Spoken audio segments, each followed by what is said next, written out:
nosso último estudo, nós analisamos um texto que não foi assim, digamos, tão chamativo quanto o texto de hoje. Nós falamos sobre a genealogia de Jesus. E eu falei naquele dia, que muitos devem ter vindo aqui para a igreja felizes, porque estavam saindo do carnaval e vamos para a igreja e chega aqui, tem a genealogia para estudar. E um monte de nomes, simplesmente nomes e nomes e nomes. Mas a genealogia tem muito a nos ensinar. Agora, antes de nós falarmos da genealogia, nós falamos também de um outro trecho, um trecho muito interessante e que está completamente conectado a esse texto que nós vamos ver hoje e a genealogia, que foi o batismo de Jesus. E à primeira vista, pode parecer estranho, nós olharmos para o texto de Lucas, a gente está em Lucas capítulo 4 hoje, e acharmos aqui que Lucas, o autor, ele interrompe a sua narrativa, depois de falar do batismo, para falar sobre genealogia. E logo em seguida, ele nos dá aqui um relato da tentação de Jesus. Eu falo que é estranho porque o relato de Lucas sobre o batismo é o menor relato que existe. E aí depois, logo em seguida, ele fala sobre genealogia. E aí ele faz uma pausa e agora ele vai falar sobre a tentação de Jesus. Então, quando nós olhamos, nós pensamos assim, tá estranho. Ele deve ser historiador mesmo, só vai colocando e relatando as coisas e é por isso que ele fez dessa maneira. Não, irmãos, tem um propósito do porquê Lucas fez dessa maneira. E não foi por acaso. Veja que quando nós lemos esses 3 episódios, o batismo de Jesus, a genealogia e depois a tentação, você vai perceber a conexão nesses 3 relatos. Todos eles estão funcionando como que se fossem uma antessala para um ministério público que Jesus vai apresentar logo em seguida, que ele vai começar logo em seguida. Todos esses 3 episódios que Lucas nos apresenta são episódios cruciais sobre a pessoa de Jesus Cristo. O primeiro deles fala que Jesus é verdadeiramente homem. Ele foi um homem, habitou entre nós. O segundo fala que Jesus é verdadeiramente Deus. E o terceiro, que ele é verdadeiramente o Filho de Deus. E agora, por ser quem ele é, ele foi levado pelo Espírito Santo de Deus, que o acompanhou por todos os momentos, até aqui, capítulo 4 de Lucas, para um propósito específico, para ser tentado por Satanás, ser tentado pelo diabo no deserto. O escritor Marcos, ele nos diz que isso ocorreu logo em seguida ao batismo de Jesus. Então você imagina o céu se abrindo, o Espírito Santo descendo como uma pomba, a voz do céu vindo, tu és o meu filho amado em quem me comprazo. Jesus é batizado ali, Jesus orava enquanto era batizado, e logo em seguida, cheio do Espírito Santo, ele é levado ao deserto para ser tentado por Satanás. E a genealogia então foi colocada ali por Lucas para conectar tudo isso e nos dar alguns indícios do que ele queria nos dizer. E qual que é a razão disso tudo, se não provar que Jesus é verdadeiramente o Filho de Deus, o Deus encarnado que viveu entre nós, que padeceu muitas coisas, que foi tentado assim como nós, mas não apenas como nós. Ele foi tentado em níveis que nós jamais experimentamos e jamais experimentaremos. E o ponto é que ele permaneceu fiel, sem pecado. Eu quero que os irmãos entendam, ao sair daqui hoje, é que essa história da tentação de Jesus não é apenas uma história interessante para nós sabermos, para nós relatarmos e contarmos para as crianças, de que, Jesus era Deus, então ele não podia pecar, mas ele foi tentado, e isso tudo é muito legal. Não é isso, irmãos. Eu quero que os irmãos entendam que Jesus foi tentado em absolutamente tudo. E ele permaneceu fiel ao seu Pai em todas as coisas. E por conta disso, nós também podemos vencer as nossas tentações. E além disso, Jesus nos ensina como que nós vencemos as nossas tentações, nos dando aqui o exemplo que nós devemos seguir. E é isso que nós vamos ver nessa manhã. Então vamos fazer a leitura de Lucas capítulo 4, do versículo 1 até o versículo de número 13. E a palavra de Deus diz assim: Jesus, cheio do Espírito Santo, voltou do Jordão e foi guiado pelo mesmo Espírito no deserto. Durante 40 dias, sendo tentado pelo diabo, nada comeu naqueles dias, ao final dos quais teve fome. Então o diabo disse a Jesus: se você é o Filho de Deus, mande que estas pedras se transformem em pão. Mas Jesus lhe respondeu: está escrito, o ser humano não viverá só de pão. Então o diabo o levou para um lugar mais alto num instante, lhe mostrou todos os reinos do mundo e disse: eu lhe darei todo este poder e a glória destes reinos, porque isso me foi entregue e posso dar a quem eu quiser. Portanto, se você me adorar, tudo isso será seu. Mas Jesus respondeu: está escrito, adore o Senhor seu Deus e preste culto somente a Ele.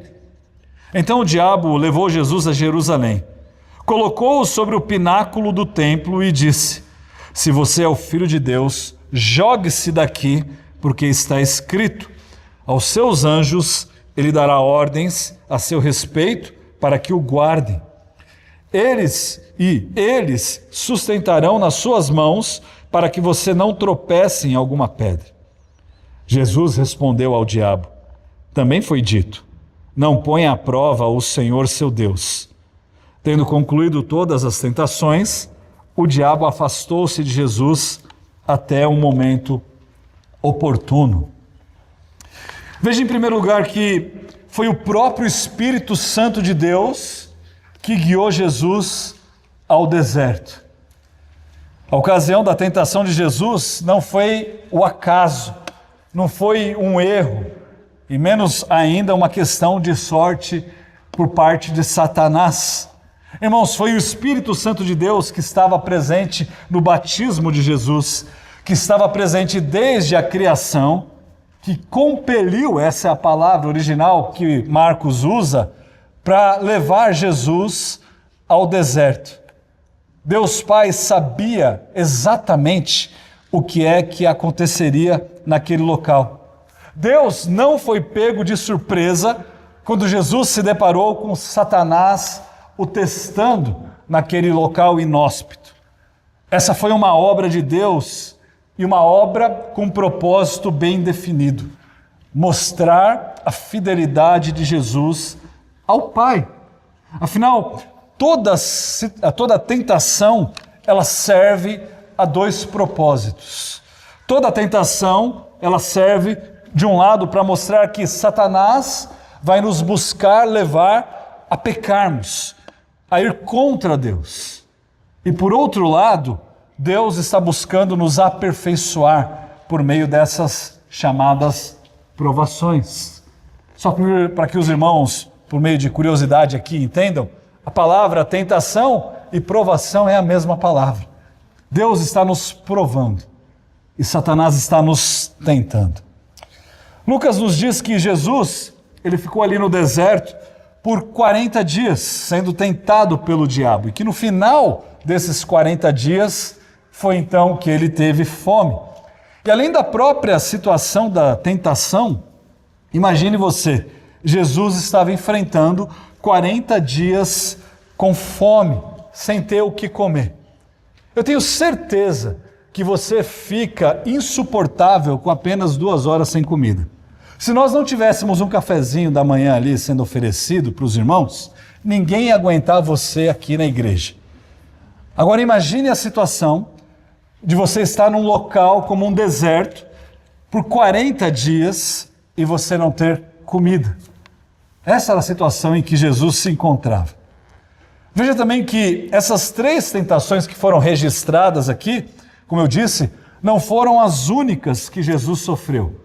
Na verdade, elas foram as 3 registradas e muito provavelmente as 3 últimas tentações que ele sofreu no final desses 40 dias sem que ele houvesse comido. Veja comigo no versículo 3, o que Lucas diz. Então o diabo disse a Jesus: se você é o Filho de Deus, mande que esta pedra se transforme em pão. Irmãos, todas essas três tentações, elas carregam um elemento de dúvida, ou um elemento de condição que é colocado sobre Jesus. Na primeira nós lemos aqui, se você é o Filho de Deus. Depois você vai ver mais para frente, se você me adorar. E na terceira, mais uma vez, se você é o Filho de Deus. A tradução dessa pequena palavrinha, se, ela pode mudar o significado de muita coisa. Todos nós aqui sabemos como utilizar essa palavrinha de uma forma bem prática. Se você tem filho, né, você vai saber utilizá-la assim com muita facilidade. Se você continuar fazendo isso, já sabe o resultado, né? E as coisas acontecem dessa forma. Então você lança um condicional e depois dá o que será esperado ou será o resultado daquele condicional. Porém, essa palavra, ela também pode ser utilizada de uma outra maneira, ou traduzida de uma outra maneira. Ela pode muito bem ser traduzida por uma vez que. Ou seja, se nós simplesmente trocarmos essa palavrinha e colocarmos uma vez que, toda a nossa interpretação, ou o que nós entendemos pelo relato da tentação, pode mudar num piscar de olhos. Veja como que a primeira e a última tentação, elas tomam um significado completamente diferente quando nós trocamos a palavra se por uma vez que ou por alguma coisa semelhante. Veja comigo no versículo 3. Então o diabo disse a Jesus: não se, mas pense agora, uma vez que você é o Filho de Deus, mande que esta pedra se transforme em pão. Veja a diferença. Agora vá para o versículo 9. Então o diabo levou Jesus a Jerusalém, colocando-o sobre o pináculo do templo e disse, você pode traduzir, uma vez que, ou já que você é o Filho de Deus, jogue-se daí. E aí você pode estar se perguntando, mas por que você quer, ou o que você quer dizer com isso? Isso aí parece história de pastor liberal, né? Quando começa a falar que a tradução é diferente, alguma coisa está errada. Não é nada disso, irmãos. Nas últimas mensagens, quando nós tratamos sobre o batismo de Jesus e sobre a genealogia de Jesus, Lucas registrou de forma clara e de forma objetiva as seguintes afirmações. Lucas 3, 23. Ele disse assim, ora, Jesus tinha cerca de 30 anos quando começou o seu ministério. Era conforme se pensava, filho de José, filho de Eli, filho de... E aí vai falando. No versículo 38 ele termina, filho de Enós, filho de Sete, filho de Adão e por último, filho de Deus. E na ocasião do batismo, o próprio Deus falou dizendo o seguinte, em Lucas 3, 22. O Espírito Santo desceu sobre ele em forma corpórea, como pomba. E do céu veio uma voz que dizia, tu és o meu filho amado, em ti me comprazo. Logo, nós poderíamos concluir que o diabo, ele estava aqui colocando em xeque a filiação de Jesus. Se Jesus é de fato filho de Deus. Então, se nós usarmos esse condicional se, essa é a nossa conclusão. O diabo está falando assim, Jesus não é o Filho de Deus. Isso encaixa, isso faz sentido. Isso pode até ser, mas eu acho que a tentação que o diabo estava colocando sobre Jesus, ela vai num nível ainda mais maléfico, ainda pior. Eu tenho certeza que Satanás, ele não estava duvidando que Jesus era de fato o Filho de Deus. Satanás sabia que Jesus era o Filho de Deus. Satanás conhece as Escrituras. Satanás conhece o Filho de Deus. O que eu estou sugerindo, então, e que eu creio que, na verdade, ele estava tentando levar Jesus a desobedecer, a não ser fiel ao seu Pai, ou seja, a negá-lo, a negar a sua filiação, a negar que Deus de fato é o seu Pai. Ou seja, não é que o diabo não conhecesse a identidade de Jesus, e por isso ele estava usando esse condicional, mas ele estava desafiando a identidade de Jesus, dizendo assim: já que você é o Filho de Deus, por que que o seu Pai não te ajuda? Por que que o seu Pai não te socorre? Por que que o seu Pai não faz isso e aquilo? Teste, prove, coloque Deus à prova. Você é o Filho de Deus. Agora, a primeira dessas 3 tentações é a seguinte: já que tu és o Filho de Deus, por que ter fome? Já que tu és o Filho de Deus, você muito bem pode transformar essas pedras em pão. Satanás, ele queria que Jesus desobedecesse diretamente à vontade do Pai, usando o seu poder de Filho de Deus para cumprir os seus propósitos, os seus desejos. Irmão, Satanás, ele faz exatamente a mesma coisa conosco.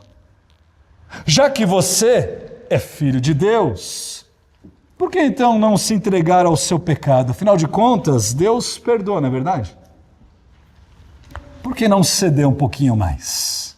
Já que você é filho ou filha de Deus, e Deus é um Deus que perdoa, como nós vimos na nossa liturgia, qual é o problema de nós repetirmos o nosso erro constantemente? Não tem problema nenhum. A vida é assim. Vai lá, peca de novo. Já que você é o Filho de Deus, e Deus, ele quer a sua felicidade, não é verdade? Por que que você vai se negar a esse desejo? É um desejo tão legítimo, não é verdade? Tão bom. Não foi Deus que criou o sexo, por exemplo? Então por que eu vou negar, seguindo os padrões que eu quero e não o padrão que Deus quer? Não é exatamente assim que nós fazemos no nosso dia a dia? Que nós somos tentados no nosso dia a dia? Bom, Jesus, ele não se entrega à tentação, obviamente. E ele responde a Satanás dizendo assim no versículo 4: Satanás, está escrito, o ser humano não viverá só de pão. E Jesus, ele não citou aqui algum versículo aleatório que tinha a ver com comida e pão, mas ele citou um versículo específico encontrado lá no Antigo Testamento, no texto de Deuteronômio, capítulo 8, versículo 3. Se você quiser abrir lá, eu acho que vai ser importante. Porque quando você lê o versículo por completo, você entende o contexto do que está acontecendo ali. Deuteronômio 8,3 diz assim: Ele humilhou vocês, Ele os deixou passar fome, Ele os sustentou com o maná. Quem fez isso? Foi Deus. Deus fez isso com o seu povo, que vocês não conheciam e que nem os pais de vocês conheciam. Para quê? Para que vocês compreendessem que o ser humano não viverá só de pão, mas de tudo o que procede da boca do Senhor. O povo estava bravo com Deus. E aí Deus responde para o povo falando assim: olha, fui eu, próprio Deus, que fez você passar fome. O Deus, que é o Deus que os seus pais não conheciam e que vocês agora vão compreender, porque é um Deus que supriu a sua necessidade. E é um Deus que está dizendo para vocês: não só de pão viverá o homem, mas de toda palavra que procede da boca de Deus. Quando o povo de Deus estava ali no deserto, assim como Jesus, Deus Pai, Ele enviou o maná dos céus. Ele supriu a fome, a necessidade dos seus filhos. Logo, por que Ele não faria a mesma coisa com Jesus? Veja, esse era o questionamento de Satanás. Não confia em Deus. Ele não está suprindo a sua necessidade. Então faça você mesmo. Faça você com a sua própria força. Mas não foi exatamente esse o tipo de tentação que Satanás usou também com Eva lá no jardim? Eva, por que você não pode comer de toda a árvore do jardim? Se Deus realmente te amasse, Ele iria compartilhar com você de tudo. Ele não ia falar para você, não pode comer dessa. Não toque naquela ali. Deus é amor. Ele jamais faria isso. Veja que o ponto aqui é que ao tentar Jesus dessa maneira, Satanás ele estava colocando em jogo o cuidado e a provisão de Deus para com o seu filho Jesus. Entende como Satanás é um enganador? Entende como essa tentação é um pouco mais complicada do que nós geralmente entendemos? O que Satanás estava fazendo aqui, irmãos, é colocando em xeque o caráter do próprio Deus. E aí Jesus responde dizendo, não, Satanás, menos. Vamos parar por aí. E aí ele cita Deuteronômio 8:3, que é o texto que nós acabamos de ler. Se Jesus transformasse as pedras em pães, e se ele suprisse a sua própria necessidade, irmãos, ele estaria agindo de forma independente do Pai. O que de fato representaria ali uma falta de fé na bondade, no cuidado, na provisão de Deus para com ele. Ele estaria cedendo a Satanás. Ele estaria cedendo o território para Satanás.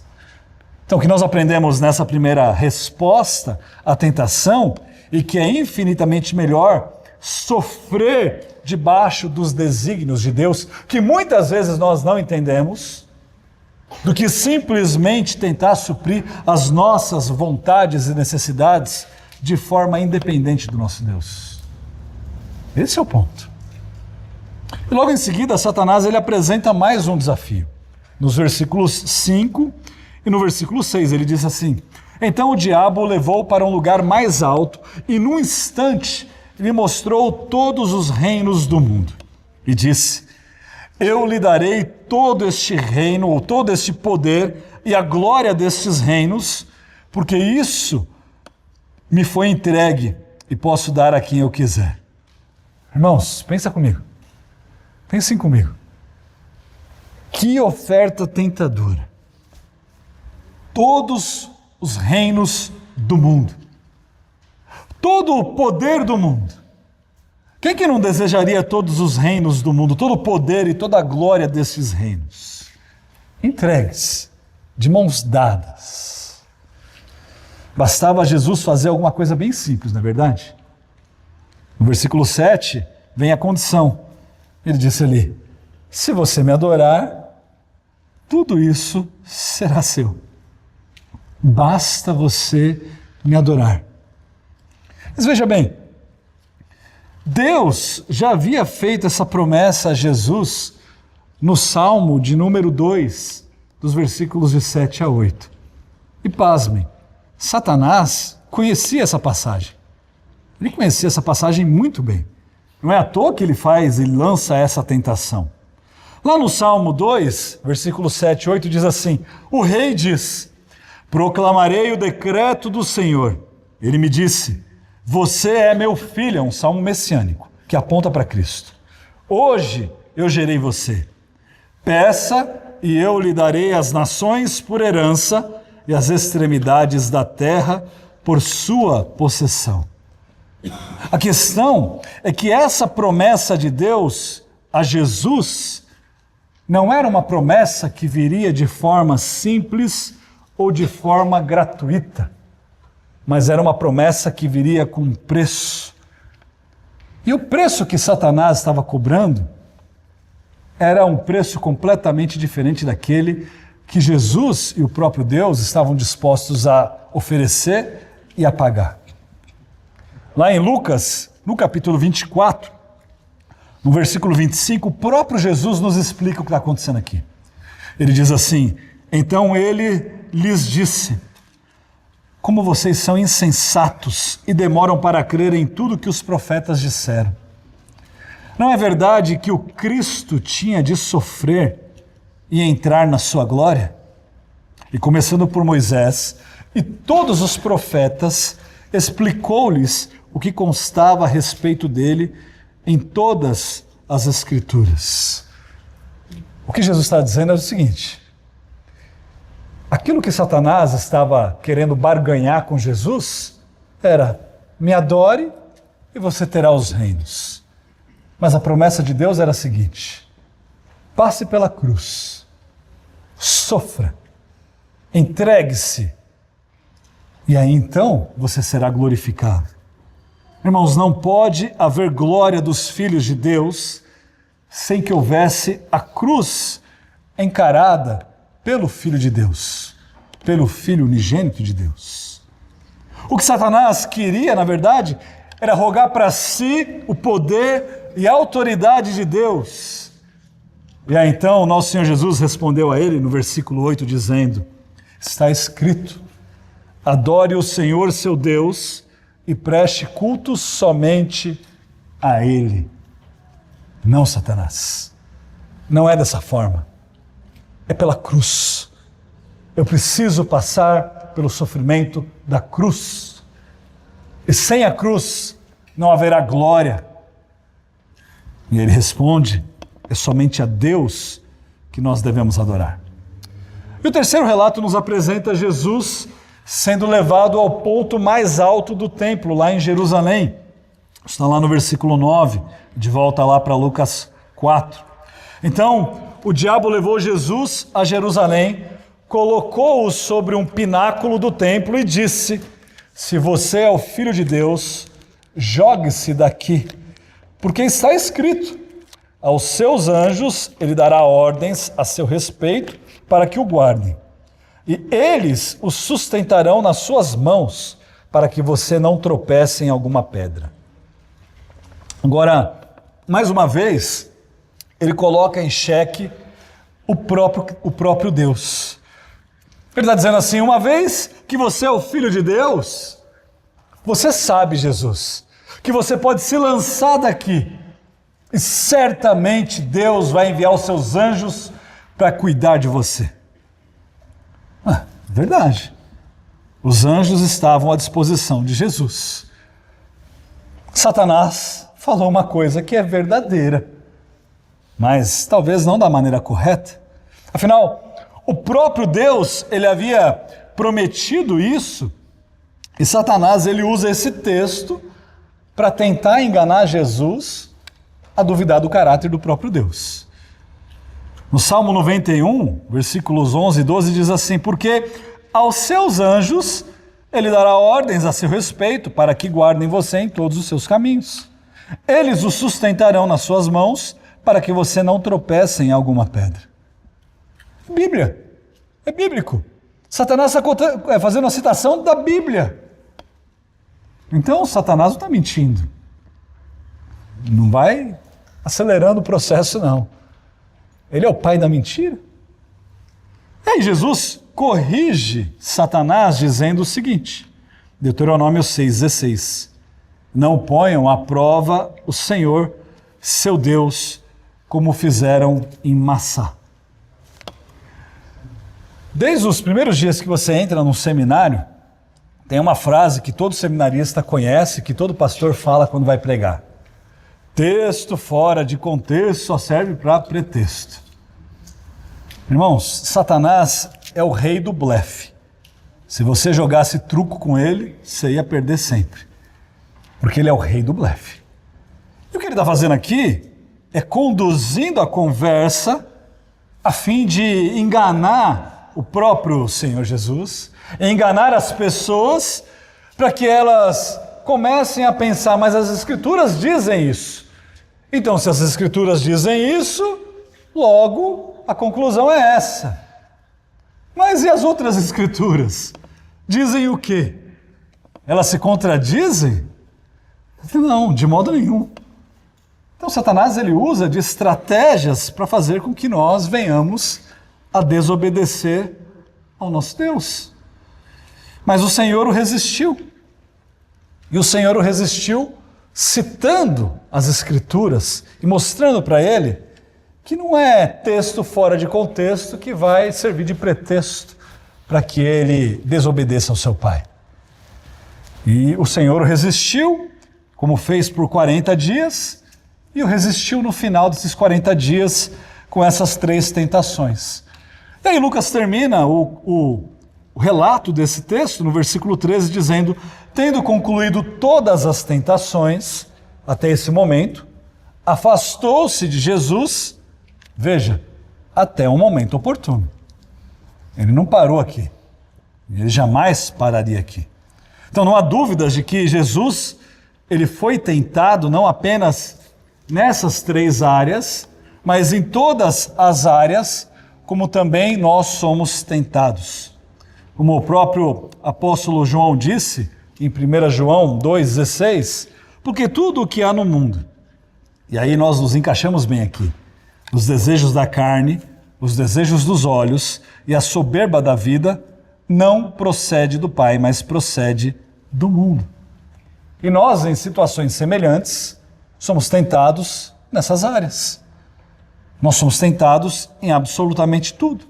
E nós lutamos contra tudo isso diariamente, espero eu que você o faça também. O que Lucas fez nesse texto foi então nos apresentar Jesus como aquilo que nós chamamos de o segundo Adão, e Paulo vai falar sobre isso. Irmãos, isso é muito significativo, isso é muito importante. Enquanto o primeiro Adão ele foi tentado, veja, nas melhores das condições.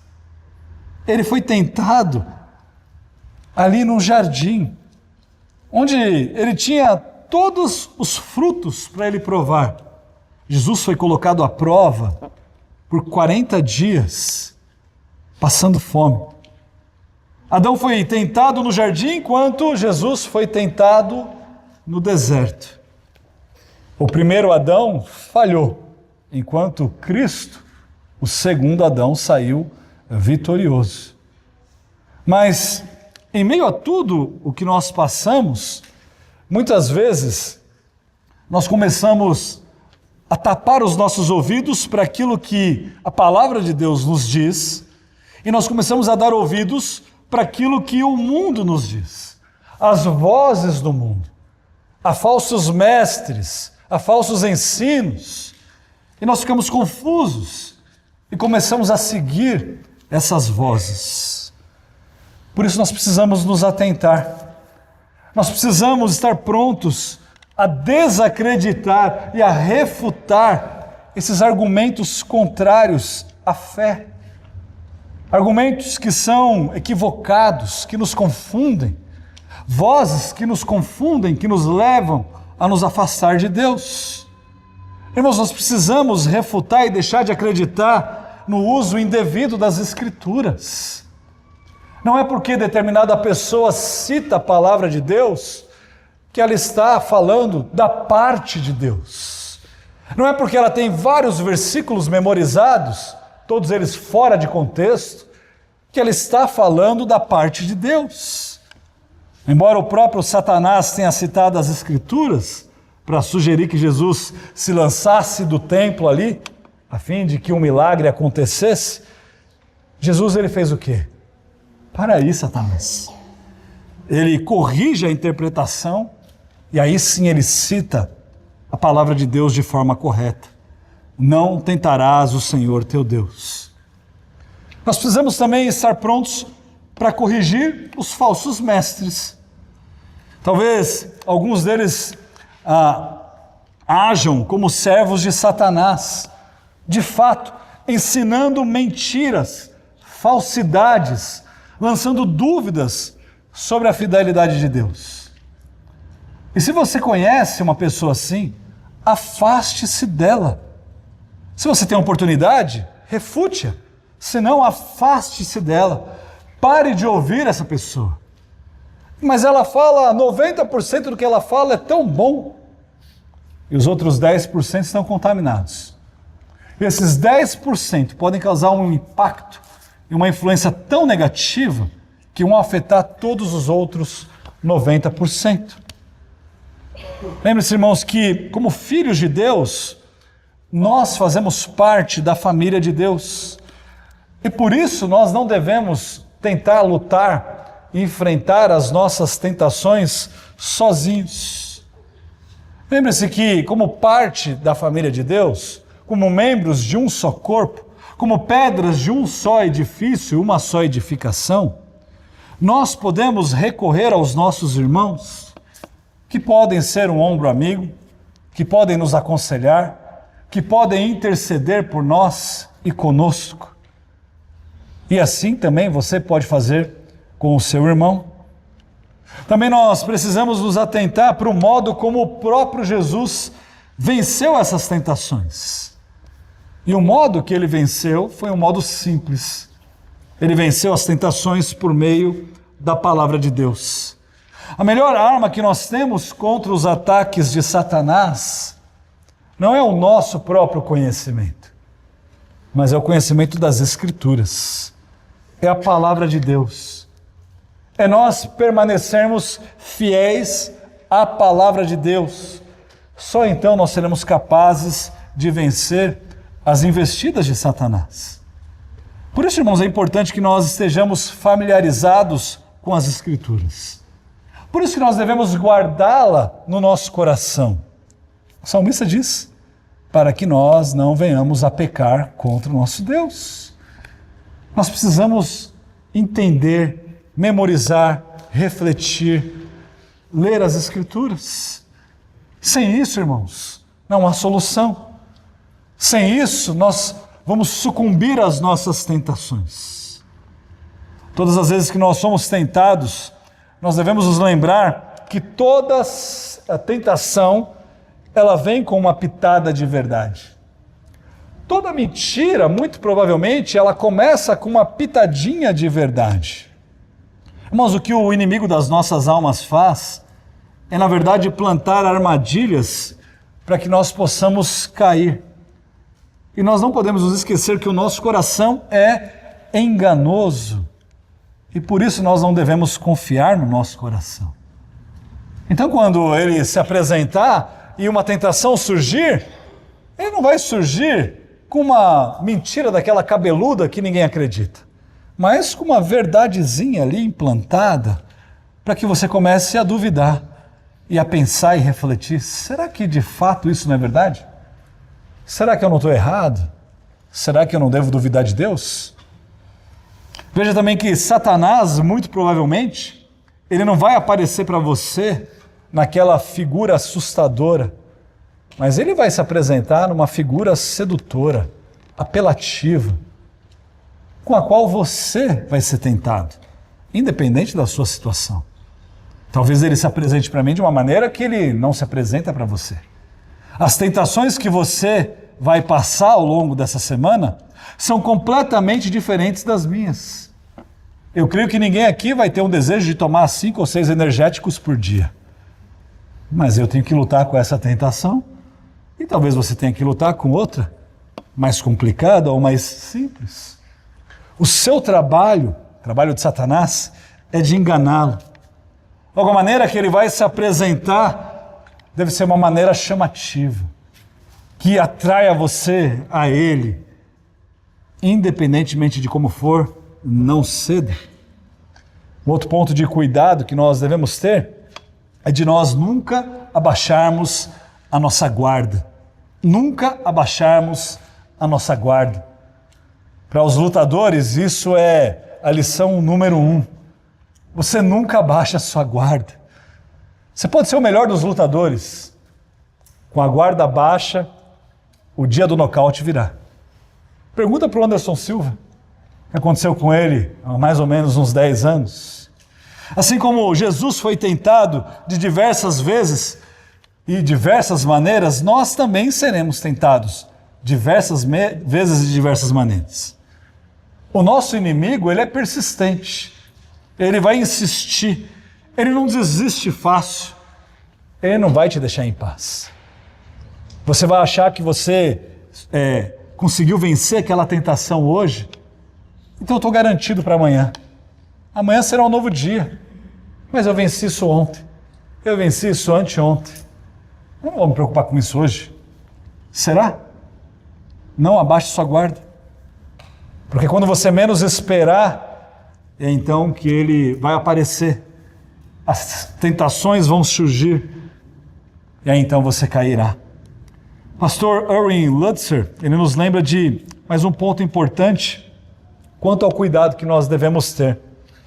E ele fala sobre o perigo do isolamento. Irmãos, o nosso inimigo, ele usa a raiva, ele usa a amargura, ele usa problemas pessoais, ele usa aquelas picuinhas que nós temos para nos afastar da igreja. Sabe para quê? Para que nós nos tornemos em pessoas vulneráveis aos ataques espirituais. Quando o Lutzer fala sobre isso, ele trouxe uma ilustração de algo que todos nós já vimos. Quando você tem aquele ataque de leões ou ataque de animais selvagens contra um bando de um gado, por exemplo, né? Um rebanho, você percebe que os animais selvagens atacam um animal que está ali isolado. E os outros animais estão fazendo o quê? Olhando, observando. Eles têm medo. Eles não fazem absolutamente nada. Mas aquela presa fácil se tornou numa presa fácil justamente porque ela se afastou do rebanho.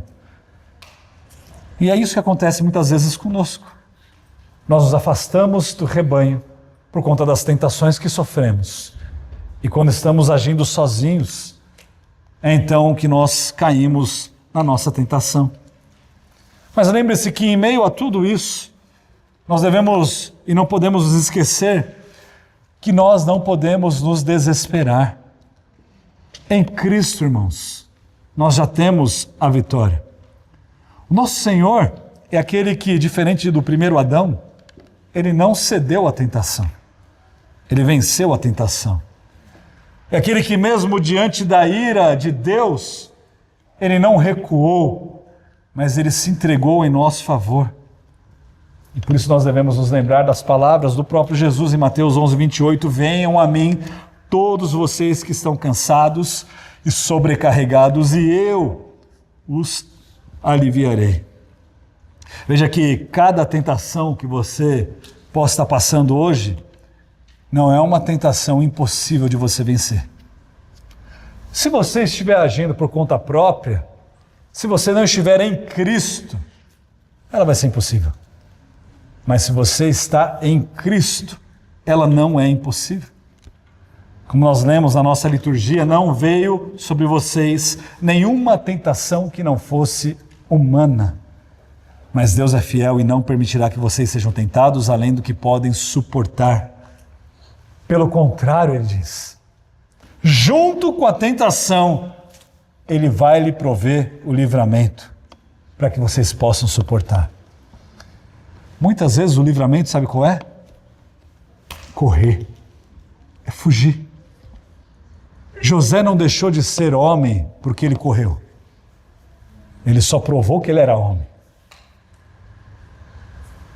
Erwin também nos lembra que Deus, ele proveu para Jesus no deserto por meio dos seus anjos. Lembra no versículo 13? Isso não foi à toa. Ele usa o exemplo dos anjos, então, vindo e ministrando a Jesus, para nos assegurar que Deus, ele também nos provê bênçãos profundas e banquetes, mesmo em momentos em que nós estamos passando por tentações e que são momentos desesperadores. A pergunta que fica é a seguinte, irmãos: você realmente tem confiado no Senhor? Mesmo quando um problema vem, e aí vem outro em seguida e outro, em quem você tem depositado a sua confiança? Eu sou o cara, eu consigo me livrar disso. Eu sei a solução desse problema. Eu sou como todo homem, quando uma mulher vem fazer um questionamento. Eu trago a solução. A solução é essa. Basta ver um vídeo do YouTube, não é verdade? Pare. Coloque a sua confiança no Senhor. Como está o seu preparo para você enfrentar essas tentações no seu dia a dia? Eu estou aqui na igreja. Já não é o suficiente? Já vim aqui num culto? Já ouvi uma mensagem sobre tentação? Ontem eu vim no grupo de homens, no grupo de mulheres. Já basta. Não basta. Será que você está completamente seguro de que aquilo que você ouviu hoje e ontem já vai ser suficiente para você enfrentar todas as tentações que você vai ter hoje ainda? Eu tenho certeza de que não. Certeza. Por isso você precisa se debruçar sobre a sua Bíblia. Estar em contato com a palavra de Deus. Irmãos, a palavra de Deus ela vai agir como um anticorpo que vai agir contra os ataques dos inimigos. Em terceiro lugar, não tente vencer essas batalhas sozinho. A igreja local ela não serve simplesmente como um local de encontro. Ela não é um clube, mas é um local onde a igreja, o corpo de Cristo se reúne e quando um sofre, todos sofrem. Por isso você pode recorrer a um outro irmão, pedir ajuda, confessar os seus pecados, falar quais são as suas tentações. E aí outros irmãos vão orar por você e com você. As pessoas estão aqui dispostas a ajudá-lo a vencer as suas tentações, sejam elas quais forem. E por fim, nós devemos confiar no nosso mediador. O nosso mediador é o nosso Senhor Jesus Cristo. Em momentos de aflição, nós devemos recorrer a Jesus. Foi Ele que triunfou no deserto e é Ele que hoje intercede em nosso favor. Irmãos, Ele conhece as nossas dores. Ele passou por tudo. Ele entende os nossos sofrimentos. Ele entende as nossas tentações. Ele não é um Deus distante. Ele é um Deus que conhece exatamente aquilo que nós estamos passando. E por isso nós podemos rogar a Ele. Por isso nós podemos ir a Ele. E Ele certamente vai nos abraçar, vai nos receber e nos levar ao Pai.